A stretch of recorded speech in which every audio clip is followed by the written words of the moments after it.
So is it fair then to say that, again, cerebral malaria is like, I don't know if it's like some of the last stage where, again, the parasite gets itself into the brain after it has affected all these other organs that makes it fatal? No, not really. Yeah, they all just come together. Come together. Yeah. Okay, then. So are the symptoms then different from the normal malaria that we know? You know, and especially once a case of cerebral malaria. Yes, the symptoms are different depending on the organ. Now, in this case, the brain, you have different kinds of symptoms depending on how severe it is. Okay. So even as the parasite is in the brain, it continues to multiply, and the more it multiplies, the worse the symptoms get. Okay. So at first, someone will start. Usually, it starts with irritability. The person becomes confused. With time now, they start seizing, which is now the fits. After that, now the reduced level of consciousness where the person, you touch, usually it's called you cannot localize pain. So you touch, but the person is telling you they don't, you pinch and they tell you they don't feel where exactly it's coming from. Okay. So now the brain is getting worse.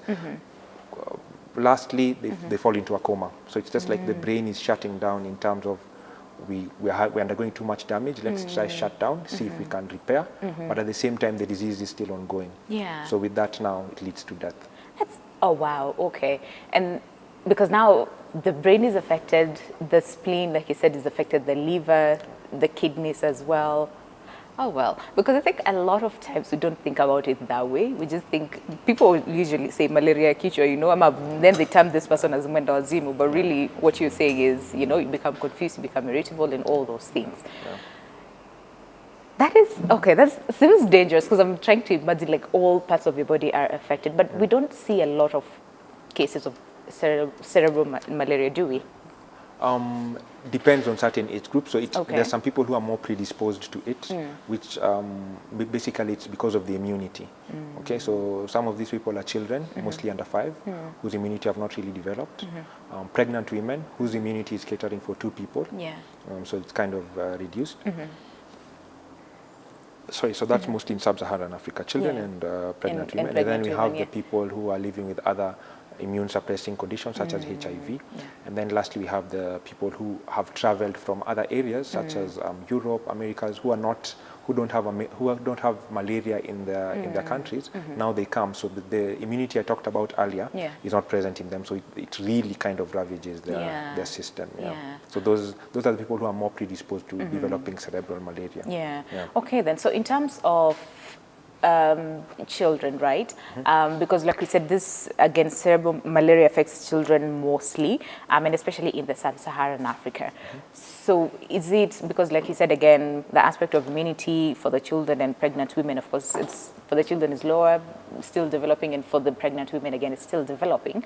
So could we say then it's more fatal in children as compared to adults? Yes, it is. Okay. Yes, it is. Yeah. Just because of that factor of the immune system, as well as how fast it develops in children, it just predisposes them to having more severe infection at a more rapid speed.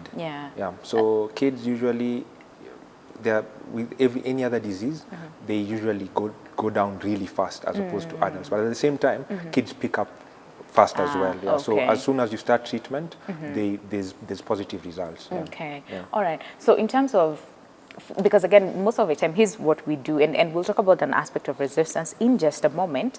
But for the symptoms, like he said, they look serious, you know, but how long do they last then?